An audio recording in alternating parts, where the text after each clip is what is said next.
raconte qu'un vieil homme vivait dans un village lointain. Il était considéré comme l'homme le plus malheureux au monde.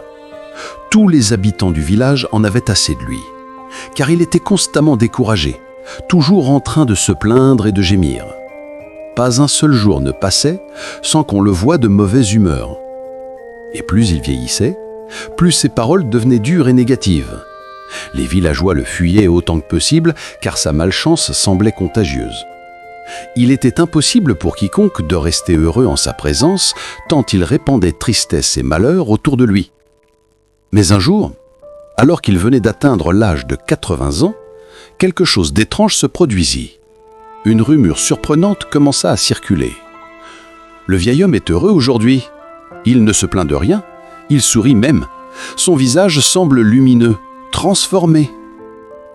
Les villageois se rassemblèrent devant sa maison et l'un d'eux lui demanda « Que t'est-il arrivé ?» Le vieil homme répondit « Oh, rien d'important. J'ai passé 80 ans de ma vie à courir après le bonheur, en vain. Puis j'ai décidé de vivre sans le chercher et simplement de profiter de la vie.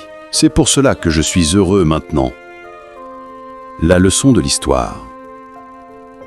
Nous passons parfois toute notre vie à chercher le bonheur, comme s'il était un trésor caché quelque part. Nous croyons qu'il viendra lorsque tout sera parfait, lorsque nous n'aurons plus de problèmes, lorsque tout répondra à nos attentes.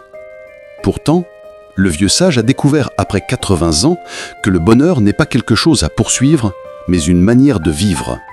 Il a compris que plus on court après le bonheur, plus il nous échappe.